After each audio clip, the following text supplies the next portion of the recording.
Determined to not let the staring contest that feels a little like a show of dominance go on any longer, I cast around for something to break this tension and settle on a response to the only thing he's actually said to me so far. Loki, I really forgot what he said to her, so good on her.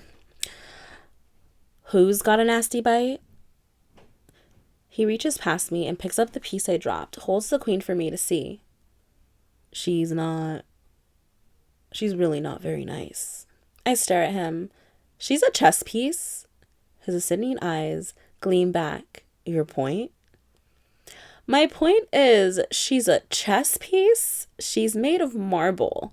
She can't bite anyone. He inclines his head in a you never know gesture. There are more things in heaven and hell, Horatio, than are dreamt of you. Sorry, this is Shakespeare. Give me a second. Let me say this again. There are more things in heaven and hell, Horatio, that are dreamt of in your philosophy. Earth, I corrected, before I can think better of it. He crocks one midnight black brow in question, so I continue. The quote is, there are more things in heaven and earth, Horatio? Is it now? His face doesn't change, but there's something mocking in his tone that wasn't there before. Like I'm the one who made the mistake, not him. Is this boy trying to say like, oh, I wrote this? Like I was there when they made this. I'm like, okay, Mr. Vampire, like calm yourself. But I know I'm right. My AP English class just finished reading Hamlet last month, and my teacher spent forever on that quote. I think I like my version better. Even though it's wrong, especially because it's wrong. I have no idea what I'm supposed to say to that, so I just shake my head and wonder how lost I'll get if I'm going to look for Macy and Uncle Finn right now. Probably very, considering the size of this place, but I'm beginning to think I should risk it, because the longer I stand here, the more I realize this guy is as terrifying as he's intriguing. I'm not sure which is worse, and I'm growing less sure by the second that I want to find out. I need to go. I forced the words past the jaw I didn't even know I'd been clenching. Yeah, you do. He takes a small step back, nods towards the common room Macy and I just walked through. The door is that way. It's not the response I'm expecting, and it throws me off guard. So what? I shouldn't let it hit me on the way out? He shrugs. As long as you leave this school, it doesn't matter to me if it hits you or not. I warned your uncle you wouldn't be safe here, but he obviously doesn't like you very much. What? Honestly, I'm sorry. The blatant disrespect some of these supernatural good people. Like, they don't know. And you're just being disrespectful. And you're like, I'm being helpful actually because you shouldn't be here, blah, blah, blah. No, you're being disrespectful to someone that doesn't have the knowledge to know that they're in danger, okay? So you're just actually being a dick for no reason. Doesn't even matter. Like, if both parties don't have the information, then you're just being a dick. Anger flashes through me at his words, burn away the last of the numbness that has plagued me. Who exactly are you supposed to be anyways? Katmir's very own unwelcome wagon? Unwelcome wagon? His tone is obnoxious as his face. Believe me, this is the nicest greeting you're going to get here. This is it? Huh. I raise my brows, spread my arms out wide. The big welcome to Alaska? More like welcome to hell. Now get the fuck out. The last is said in a snarl that yanks my heart into my throat, but it also slams my temper straight into the stratosphere. Is it that stick up your ass that makes you such a jerk? I demand, or is it just your regular charming personality? The words come out so fast and furious before I even know I'm going to say them. But once they're out, I don't regret them. How can I, when shock flits across his face, finally erasing that annoying smirk of his? At least for a minute. Then he fires back. I've got to say, if that's the best you've got, I give you about an hour. I know I shouldn't ask, but he looks so smug. I can't help myself. Before what? Before something eats you. He doesn't say it, but he obviously is definitely implied. Oh, he doesn't say it, but the obviously is definitely implied, which only pisses me off more. Seriously, that's what you decided to go with? I rolled my eyes. Bite me, dude. Nah, I don't think so. He looks me up and down. I'm pretty sure you wouldn't even make an appetizer. Mm-mm-mm-mm. But then he's stepping closer, leaning down until he's all but whispering in my ear. Maybe a quick snack, though. His teeth close with a loud, sharp snap that makes me jump and shiver all at the same time, which I hate so much. I glance around us, curious if anyone else is witnessing this mess. But where everyone only had their eyes on me earlier, they seem to be going out of their way not to glance in my direction now. One lanky boy with thick red hair even keeps his head so awkwardly turned to the side while walking across the room that he almost runs into another student, which tells me everything I need to know about this guy. Determined to regain control of the situation and myself, I take a big step back, then ignoring my pounding heart and pterodactyls flapping around in my stomach. I demand, what is wrong with you? I mean, seriously, he's got the manners of a rabid polar bear. Bro, that's the first time I ever heard that. But honestly, I like that. I like that. Manners of a rabid polar bear. That sounds dope still.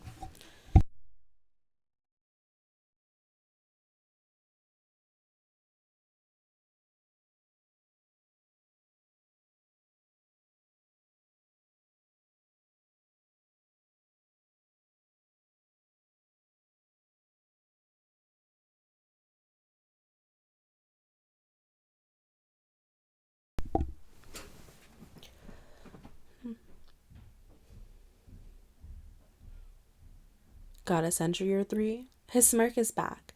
He's obviously proud of getting to me.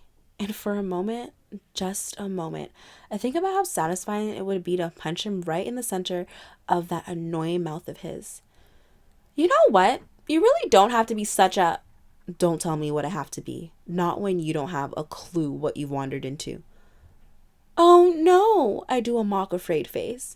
Is this the part of the story where you tell me about the big bad monsters out there in the big bad Alaskan wilderness? No, this is the part of the story where I show you the big bad monsters right here in this castle. He steps forward, closing the small distance I managed to put between us. And there goes my heart again, beating like a caged bird, desperate to escape. I hate it.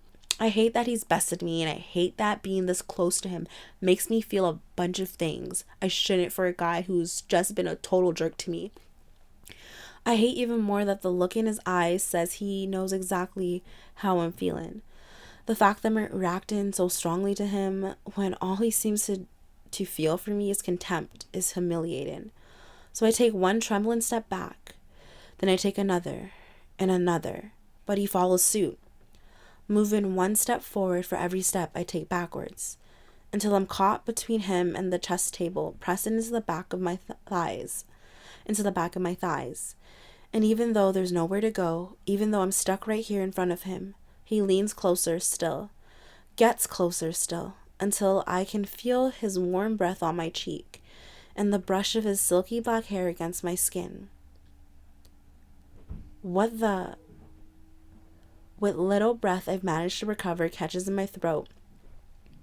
What are you doing? I demanded. He reaches past me. He doesn't answer at first, but when he pulls away, he's got one of the dragon pieces in his hand and holds it up for me to see. That single eyebrow of his arched provocatively and answers, "You're the one who wanted to see the monsters." This one is fierce, eyes narrowed, talons raised, mouth open to show off sharp, jagged teeth.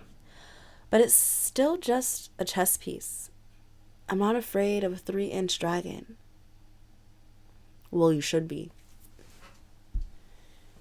Yeah, well, I'm not.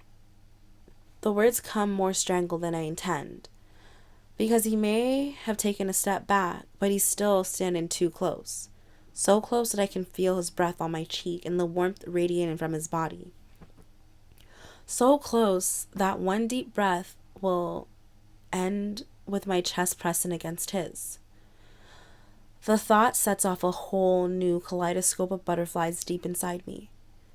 I can't move back any further, but I can lean back over the table a little, which I do, all while those dark, fathomless eyes of his watch my every move. Silence stretches between us for 1, 10, 25 seconds before he finally asks, "So, if you aren't afraid of things that go bump in the night, what are you afraid of?" Images of my parents' mangled car flashed through my brain, followed by pictures of their battered bodies. I was the only family they had in San Diego, or anywhere, really, except for Finn and Macy. So I'm the one who had to go to the morgue. I'm the one who had to identify their bodies, who had to see them all bruised and bloody and broken before the funeral home had a chance to put them back together again. The familiar anguish wells up inside me, but I do what I've been doing for weeks now. I shove it back down, pretend it doesn't exist. "Not much," I tell him as flippantly as I can manage. "There's not much to be afraid of when you've already lost everything that matters." He freezes at my words, his whole body tensing up so much that it feels like he might shatter. Even his eyes change, the wildness disappearing between one blink and the next, until only stillness remains. Stillness and an agony so deep I can barely see it behind the layers and layers of defenses he's erected.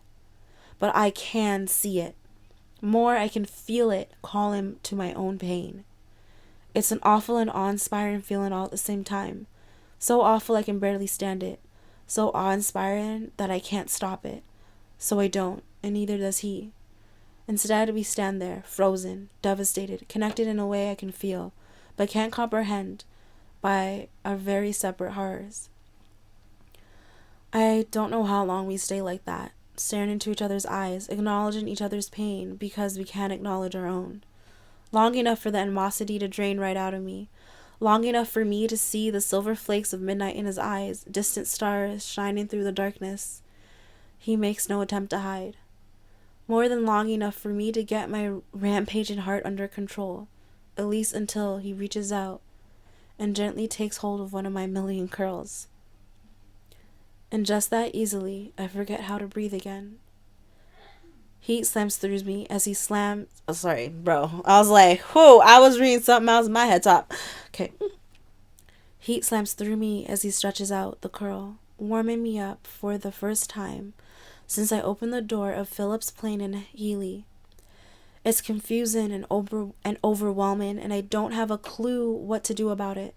5 minutes ago, this guy was being a total douche to me, and now I don't know anything. Except that I need space and to sleep and a chance to just breathe for a few minutes. With that in my mind, I bring my hands up and push at his shoulders in an effort to get him to give me a little room. But it's like pushing a wall of granite. He doesn't budge, at least not until I whisper, "Please." He waits a second longer, maybe 2 or 3, until my head is muddled and my hands are shaking, before he finally takes a step back and lets the curl go. As he does, he sweeps a hand through his dark hair, his longish bangs part just enough to reveal a jagged scar from the center of his eyebrow to the left corner of his mouth. It's thin and white, barely noticeable against the paleness of his skin, but it's there nonetheless, especially if you look at the wicked V it causes at the end of his dark eyebrow. Okay, so I'm like, this man is we are describing this man a lot, so he's really just giving main character vibes. I don't know if this man is the same man from the tower. He could be the same man from Tower. I don't know. Is he low-key a dragon because he picked up that dragon thing? I don't know. Honestly, I don't know. Is he just gonna be one of the love rivals? I do not know. Again, I don't know. Usually the first guy that you meet is the person. First guy that's mean to you is the person the main character is gonna be with. So that's what this guy is giving vibes right now. Yeah, so I guess we're just gonna have to see where this goes from. Like, but it's too descriptive or describing this character a lot, so obviously he's gonna be in here. Still hasn't said his name.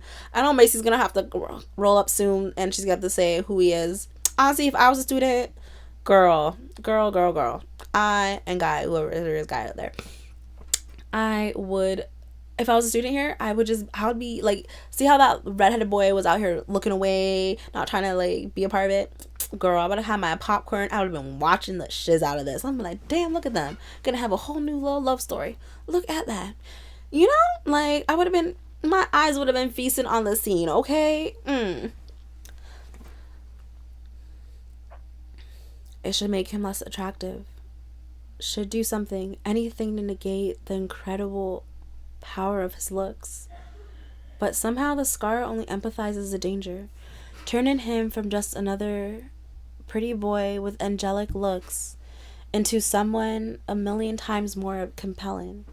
A fallen angel with a bad boy vibe for miles, and a million stories to back that vibe up. Combined with the anguish I just felt inside him, it makes him more human. Like, the irony of all this, like, I can't. Okay. More relatable and more devastating despite the darkness that rolls off him in waves. A scar like this only comes from unimaginable injury. Hundreds of stitches, multiple surgeries, months, maybe even years of recovery. I hate that he suffered like that. Wouldn't wish it on anyone, let alone this boy who frustrates and terrifies and excites me all at the same time. He knows I noticed the scar. I can see it in the way his eyes narrow, in the ways his shoulders stiffen and his hands clench in the fits, in the way he ducks his head so that his hair falls over his cheek again. I hate that. Hate that he thinks he has to hide something that he should wear as a badge of honor.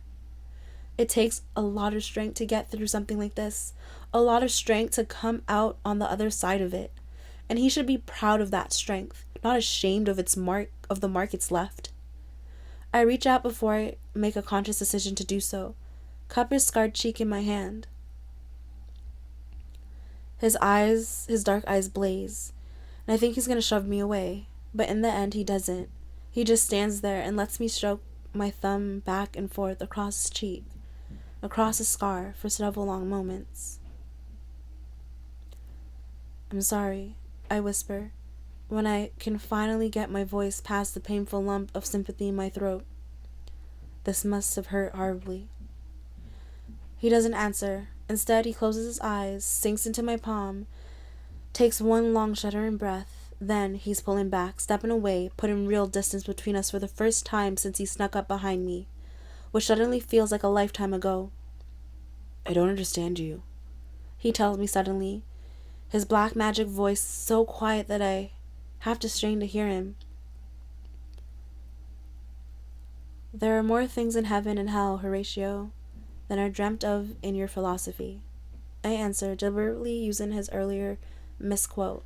He shakes his head as if he's trying to clear it, takes a deep breath, then blows it out slowly. If you won't leave. I can't leave, I interject. I have nowhere else to go. My parents are dead, I know. He smiles grimly. Fine, if you're not going to leave, then you need to listen to me very, very carefully. What do you... Keep your head down. Don't look too closely at anyone or anything. He leans forward, his voice drop into a low rumble as he finishes. And always, always watch your back. It's okay, why do I gotta watch my back? He's obviously gonna be watching her back at this point. He's obviously gonna be watching her back. Like, I just don't understand how they have that moment so early on in the book. Like, I'm on page 23 and I have like 292 pages more to go, okay? So I don't understand how there's so, like, you have that intense connection. I hope he's not going to be a foe. Oh, because I don't think my soul's going to be able to handle that. But it's like, I don't know what to expect now. Like, why is there so much book left? Like, we just started. But I feel like we're literally going to end. Like, she's going to have one incident, he's going to save her. Have another incident, he's going to save her. Have one more, save her, love. Together. You can't have me. I can't be with you. And then that's it. They're together. But there's so many books left. Also, and Like, is it gonna be a new person each book? Because at this point, that's what I'm getting at. Like, it has to be a new person at each book. Because I don't see how there's gonna be so much of a story here. Like, I don't understand. Also, she's just a human, so it's like, and she has no special powers, right? Because she just lives in San Diego with her parents. Doesn't seem like there's any mystical stuff happening here other than people that are already supernatural. So I just really don't see how she fits in. She's gonna fit into this, for there to be so much book left. I'm very curious. I'm very curious, and I wonder what's gonna happen. And I think that's good. It's good to not, no, but I hope it's just not boring. I hope I'm not gonna read 200 pages of boredom after that spiciness. That's all I'm saying.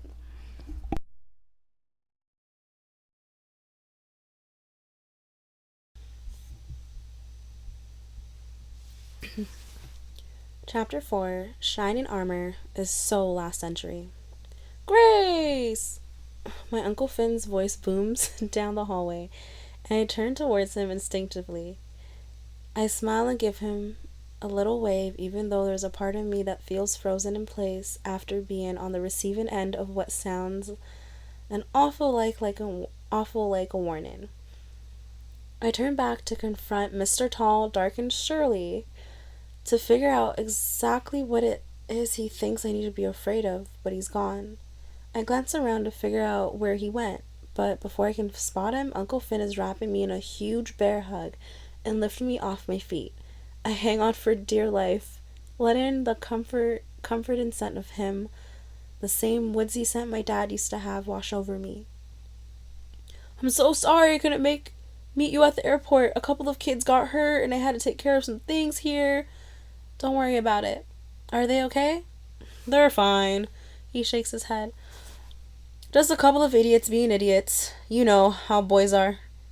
I start to tell him that I have no idea how boys are. My last encounter is proof of that. But some weird instinct I don't understand warns me not to bring up the guy I was just talking to. So I don't. Instead, I laugh and nod along.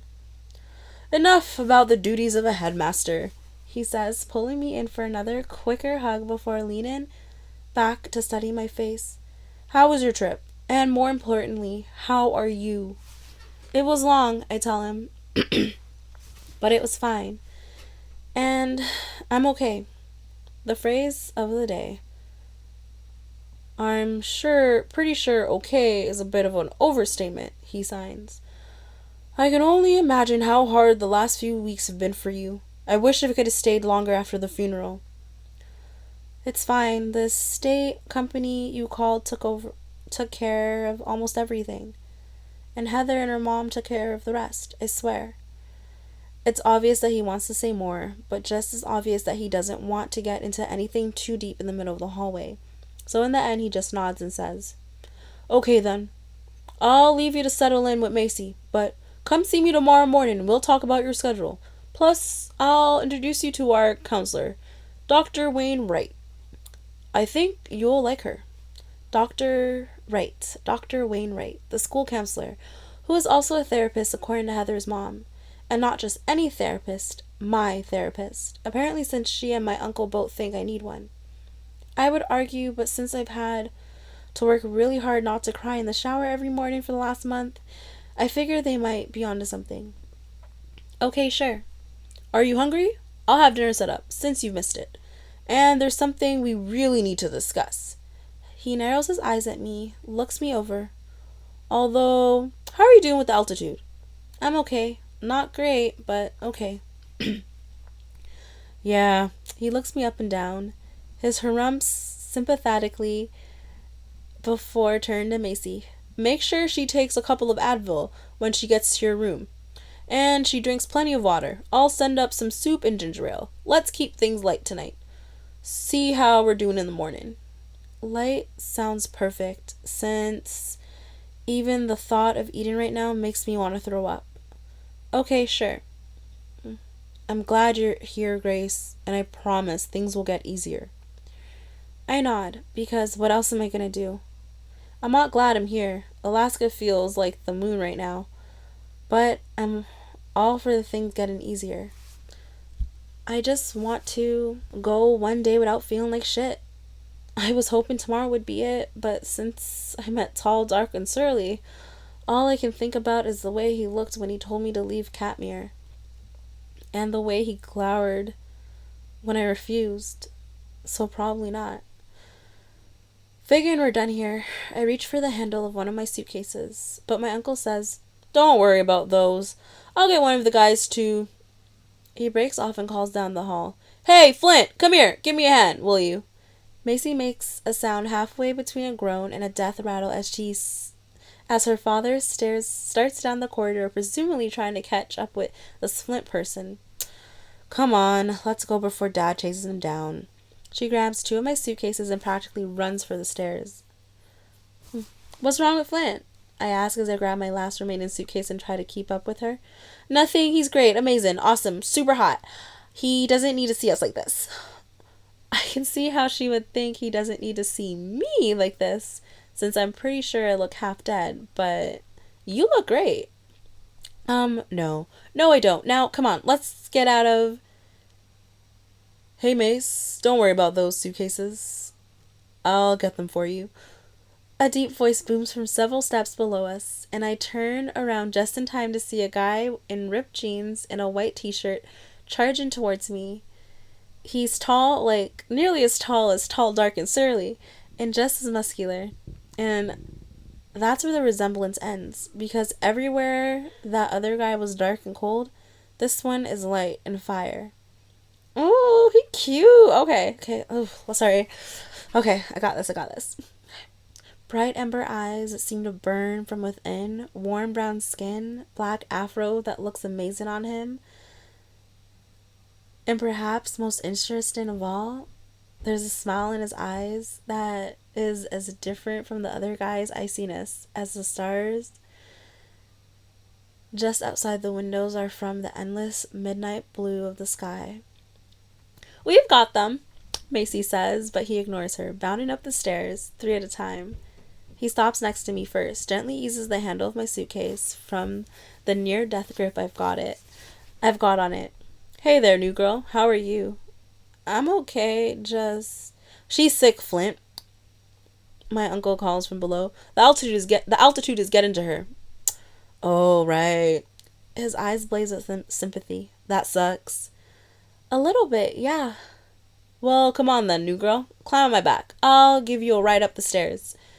Just the idea has my stomach revolting even more. What? No, that's okay." I back away from him a little. "I can walk."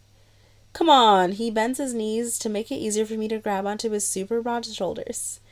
"You've got a long 3 flights ahead of you." There are long 3 flights, and still I would seriously rather die than climb on a random stranger's back. "Pretty sure they'll be longer for you if you're carrying me." "Nah, you're so little. I won't even notice it." "Now, are you gonna get on, or I'm gonna pick you up and toss you over my shoulder?" "You wouldn't." I tell him. "Try me." He says with an endearing grin that makes me laugh. And I'm not getting on his back. No way is one of the hottest guys at school gonna carry me up the stairs, on his back or over his shoulder. No freaking way. I don't care how much of the altitude is bothering me. "Thanks for the offer." "Really?" I give him the best smile I can manage right now, but I think I'm just gonna walk slowly. I'll be fine. Flint shakes his head. "Stubborn much?" But he doesn't push the issue the way I'm afraid he will. Instead, he asks, "Can I at least help you up the stairs?" "I'd hate to see you fall a flight or 2 on your very first day." "Help how?" Suspicion has me narrow my eyes at him. "Like this." He slides his arm around my waist. I stiffen at the unexpected contact. "What are you..." "This way you can at least lean on me if the steps get too much. Deal?" I start to say absolutely no deal, but the laughter in his bright amber eyes as he looks down at me, expecting me to do just that, has me changing my mind. Well, that and the fact that my Uncle Finn and Macy both seem totally fine with the whole thing. "Okay, fine. deal, I say with a sigh as the room starts to spin around me. I'm Grace, by the way. Yeah, I know. Foster told us you were coming. He heads towards the stairs, propelling me along with his right arm across my back. And I'm Flint. He pauses at the foot of the stairs for a moment, reaching for my bags. Don't worry about the suitcases, Macy says, her voice about 3 octaves higher than normal. I can get them. No doubt, Mace. He winks at her. But you might as well use me if I'm volunteering. He then grabs 2 of the bags in his left hand and heads upstairs. We start out going slowly, thankfully, as I'm struggling to breathe after only a few steps. But before long, we're moving fast. Not because I've gotten used to the altitude, but because Flint has taken on most of my weight and is basically carrying me up the stairs with one hand around my waist. I know he's strong. All those muscles under this shirt definitely aren't for show. But I can't believe he's this strong. I mean, he's carrying 2 heavy bags and me up the stairs. And he isn't even breathing hard. We end up beating Macy, who is huffing and puffing her way up the final few steps with my last bag to the top.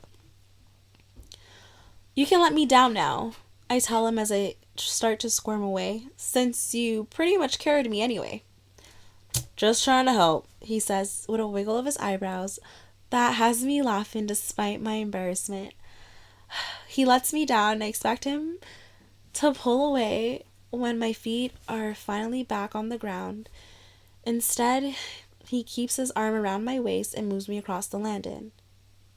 You can let go, I say. I'm fine now. But my knees wobble as I say it, another wave of dizziness moving through me. I try to hide it, but I must do a bad job because the look Flint is giving me goes from amused to concerned in the space of 2 seconds flat. Then he shakes his head. Yeah, until you pass out and pitch over the railing. Nope, Headmaster Foster put me in charge of getting you to your room safely, and that is what I'm gonna do. Okay, so Flint in my mind right now is super fine. Like, he's giving me, like, maybe Michael B. Jordan vibes, even, Chadwick Boseman vibes. You can even be, like, a little, what's that guy from Bridgerton vibes? That man, like, I don't know who I'm gonna land on right now, but know that there's a couple contenders for this man right now. Yeah, couple contenders, couple. All right. I start to argue, but I'm feeling just unsteady enough that I decide accepting his help might actually be the better part of valor. So I just nod as he turns around and calls out to my cousin. You okay? You okay there, Mace? Just great, she gasps, all but dragging my suitcase across the landing.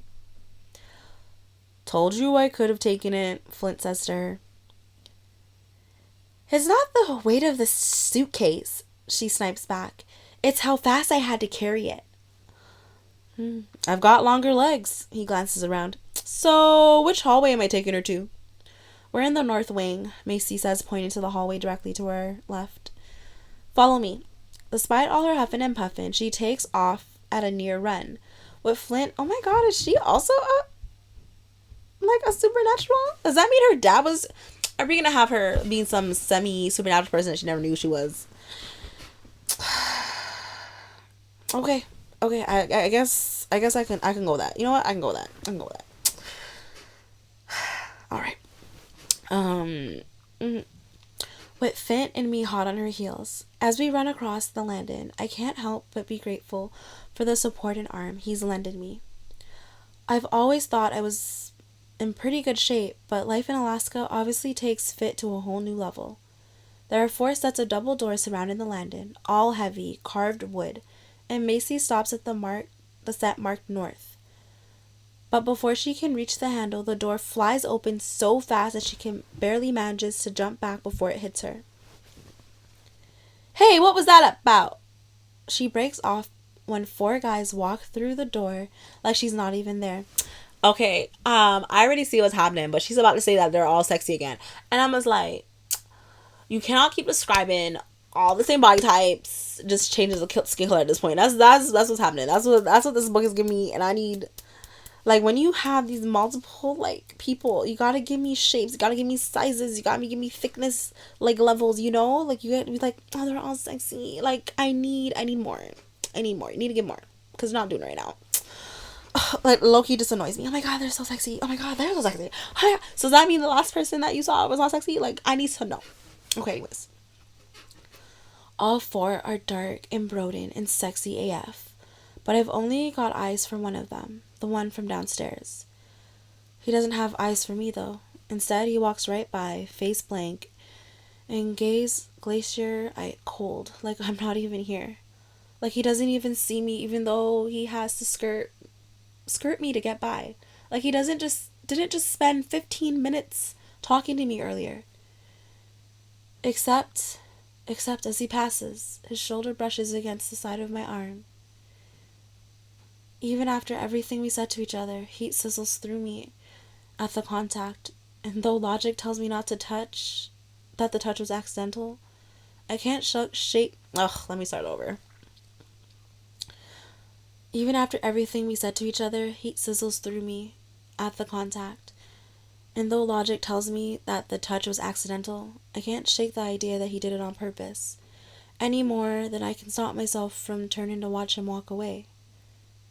Like, bruh, you know how angry I'll be? Like, for us to have a moment like that, and then for you to ignore me?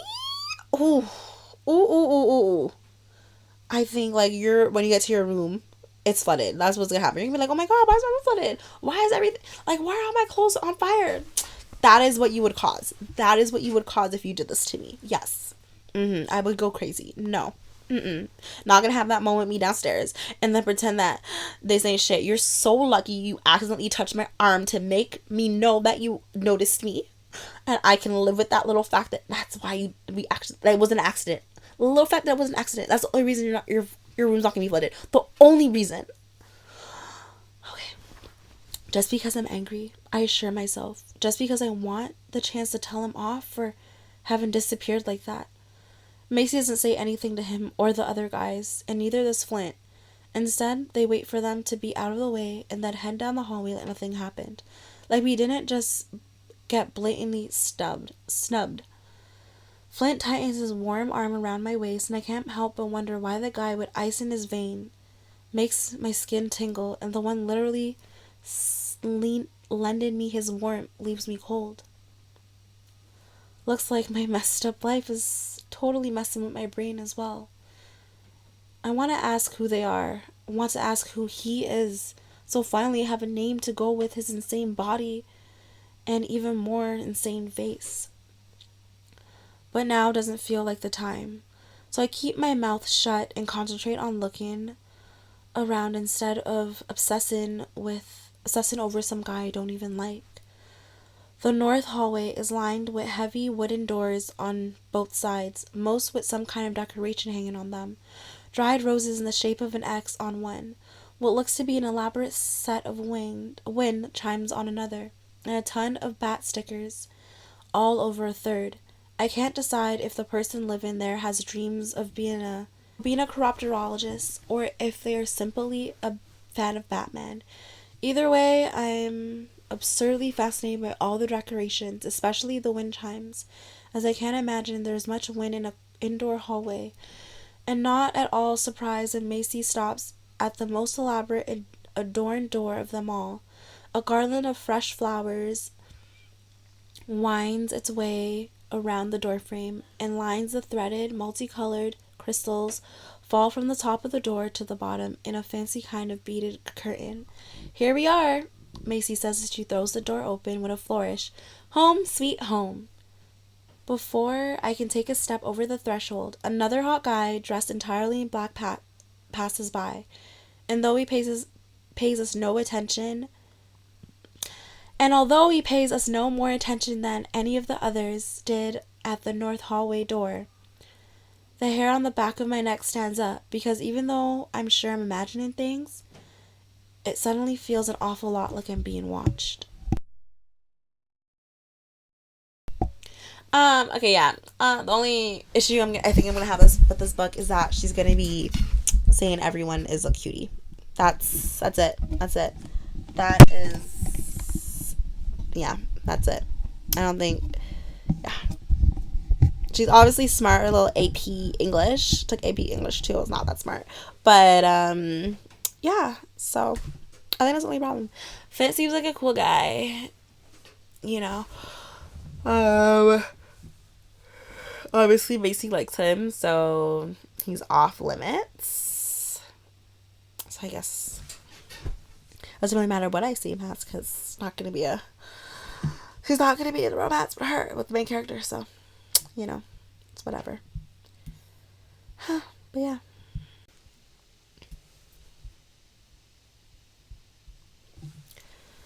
Chapter 5. Things Hot Pink and Harry Styles have in common. I do not like these titles. I think they're dumb. I do like that I guess she's coming back with titles, because you don't really have like title names that much anymore in books and novels. And I feel like we could have still did that with this book as well, because these titles low-key make no sense, and I've not seen a connection. I haven't been looking for a connection, but haven't seen a connection with any of these titles. I feel like they're just really random, and yeah. And we're only on page 27, and this is our 5th title, so we're gonna have a lot more of this. A lot more of this. Okay. Which bed is hers? Flint asks as he propels me over the threshold. The one on the right, Macy answers. Her voice is back to sounding funny, so I glance over my shoulder to make sure she's okay. She looks fine, but her eyes are huge, and they keep darting from Flint to the rest of the room and back again. I give her a what's up look, but she just shakes her head in a universal sign that says, sign for don't say anything, so I don't. Instead, I look around the room I'm going to share with my cousin for the next several months. It takes only a couple of seconds for me to figure out that no matter what she said about being okay with me having my own room, she has planned on me rooming with her all along. For starters, all her possessions are arranged neatly on one rainbow color side of the room, and the other, the spare bed, is already made up in, of course, hot pink sheets and a hot pink comforter with huge white hibiscus flowers all over it. I know you like surfing, she says, watching me eye the blindly bright comforter. I thought you might like something that reminds you of home? The shade of pink reminds me of the surfer Barbie more than it reminds me of home. But no way am I going to say that to her. Not when it's obvious she's gone out of her way to make me feel comfortable. I appreciate she cared enough to try. Thanks. It's really nice. It's definitely cheerful, Flint says as he helps me to my bed. The look he gives me is totally tongue-in-cheek. But that only makes me like him more. The fact that he realized how absurd Macy's decorating choices are, but is way too nice to say anything that might hurt her feelings, totally works for me. If I'm lucky, maybe I've made another friend. He drops my suitcases at the foot of the bed, then steps back as I sink into my mattress, my head still spinning a little. Do you guys need anything else before I head out?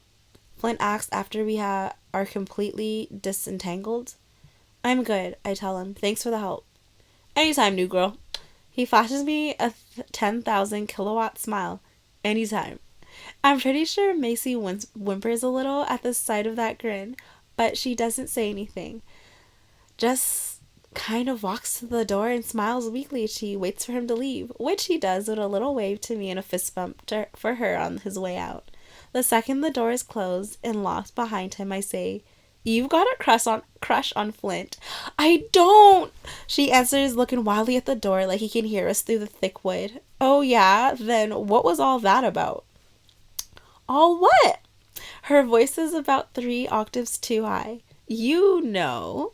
I wring my hands, bat my lashes, give a halfway decent imitation of the sound she's been making since her father flagged down Flint for help.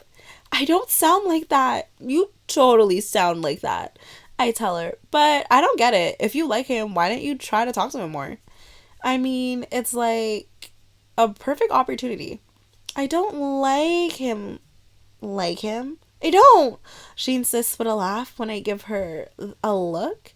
I mean, yeah, he's gorgeous and nice and super smart, and I've got a boyfriend who I really care about. It's just Flint is so Flint, you know? And he was in our room next to your bed. She signs. The mind boggles. Don't you mean swoons? I tease. Whatever. She rolls her eyes. It's not a real crush. It's more like the aura surrounding the most popular boy in school. Yes, exactly. Exactly that. Except Flint's not quite that high on the list. Jackson and his group have the top positions pretty much sewn up. Jackson? I ask, trying to sound casual. Even my whole body goes on high alert. I don't know how I know she's talking about him, but I do. Who's Jackson? Jackson Vega. She fake swoons. I have no idea how to explain Jackson, except. Oh, wait, you saw him. I did? I try to ignore the way flying dinosaurs have once again taken up residence in my stomach. Yeah, on the way to our room, he was one of the guys who nearly hit me in the face with the door. The really hot one in front. I play dumb even though my heart is suddenly beating way too fast. You mean the ones who completely ignored us? Yeah, she laughs. Don't take it personally though. That's just the way Jackson is. He's angsty. He's a lot more than angsty if our conversation a little while ago is anything to go by. But I'm not about to bring up what happened to Macy when I don't even know how I feel about it yet. So I do the only thing I can do. I change the subject. Thanks so much for setting up the room for me. I appreciate it. Oh, don't worry about it. She waves it away. It was no big deal. I'm pretty sure it was a big deal. I don't know that many companions that deliver 90 minutes outside of Healy, Alaska. She blushes a little and looks away, like she doesn't want me to know just how much trouble she's gone through to make me feel at home. But then she shrugs and says, yeah, well, my dad knows all the ones that do. It wasn't a problem. Still, you're totally my favorite cousin. She rolls her eyes. I'm your only cousin. Doesn't mean you aren't also my favorite. My dad uses that line. That you're his favorite cousin? I tease. You know what I mean. She signs in obvious aspiration. You're a dork, you know that, right? I absolutely do, yes. She laughs even as she crosses to the mini fridge next to her desk. Here, drink this. She says. She pulls out a large bottle of water and tosses it to me. And I'll show you the rest. The rest? Yeah, there's more. She crosses to one of the closet and pulls open the doors. I figured your wardrobe wasn't exactly equipped for Alaska, so I supplemented a little. A little is an understatement, don't you think? Lined up inside the closet were several black skirts and pants, along with white and black blouses, a bunch of black and purple polos, 2 black blazers, and 2 red and black plaid scarves. There are also a bunch of lined hoodies, a few thick sweaters, a heavy jacket, and 2 more pairs of pants, none of which is in hot pink, thankfully. On the floor are a few pairs of new shoes and snow boots, along with a large box of what looks like books and school supplies. There are socks and thermal underwear and some fleece shirts and pants in your dresser drawers. I figure moving here is hard enough. I didn't want you to have to worry about anything extra. And just like that, she manages to knock down the first line of my defenses. Tears bloom in my eyes and I look away, blinking quickly in the effort to hide what a disaster I am. It's obviously doesn't work because Macy makes a small exclamation of dismay. She crosses the room in a blink of an eye, pulling me into a coconut scented hug that seems incongruous here at the center of Alaska. It's also strangely comforting. It sucks, Grace.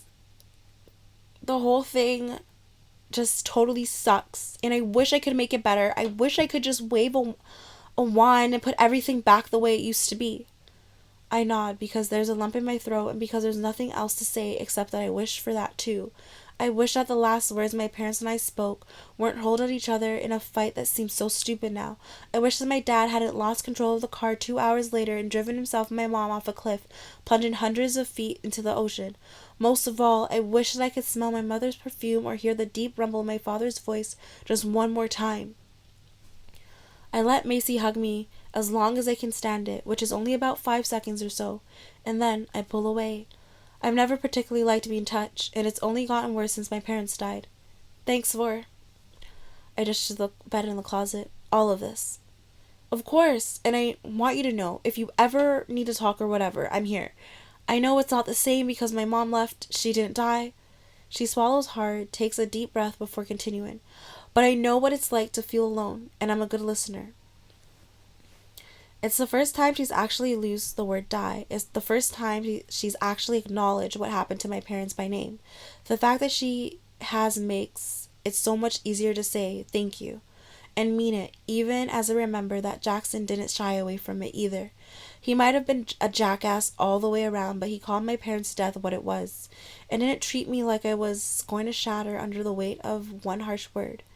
Maybe that's why I'm still thinking about him when I should be writing him off for the jerk he is. She nods, watching me out of worried eyes that make me feel worse. I should probably get unpacked. I look down at my suitcases with distaste. It feels like I just packed them. The last thing I want to do is empty them right now. Not when my electric pink bed is calling me like a beacon. I can totally help with that. She points at the door across the room. Why don't you go take a shower and get into your PJs? I'll check on the suit my dad has said he sent. I'll check on the suit my dad said he sent up. Then you can eat, take some Advil, and get some rest. Hopefully when you wake up, you'll be better acclimated to the altitude. That sounds... I do feel crappy, and the shower sounds amazing. As deep sleep, considering I've been so nervous about the move that I haven't gotten much in the last week or so. Perfect, right? She fills in the blank. It really does, yeah. Good. She walks to her closet and pulls out a couple extra towels. If you want to hop in the shower, I'll get you some warm soup, and hopefully in half an hour, this whole day will feel a lot better. Thanks, Macy. I turn to look at her. I mean it. A grin splits her face and lightens up her eyes. You're welcome. 15 minutes later, I'm out of the shower and dressed in my favorite pair of pajamas, a Harry Styles t-shirt with his first solo tour and a pair of blue fleece pants with white and yellow daisies all over them, only to find Macy dancing around the room to Watermelon Sugar. Okay, so obviously this is where the title of the stupid chapter is. Well, honestly, it just feels so, I don't know. Maybe it's just outgrown titles. I don't know, maybe. It does it. Talk about kismet. Macy oohs and ahs over the concert tea as she should, but other than that, she pretty much leaves me alone, except to make sure I drink an entire 32-ounce bottle of water and take the Advil she left on my nightstand.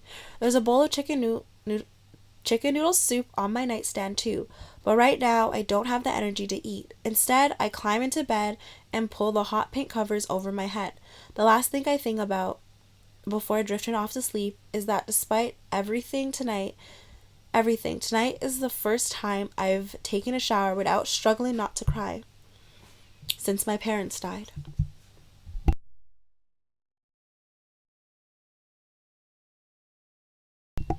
Honestly, there's really not much to say about that chapter. Obviously Jackson giving it a cold shoulder. Already told you how I felt about that. Was that even the previous chapter too? I don't really know. I think it was. Yeah, it was a short chapter, and I think it was page 27, right? So we're on 31 now. No, it's just unnecessary. Just titles are necessary, but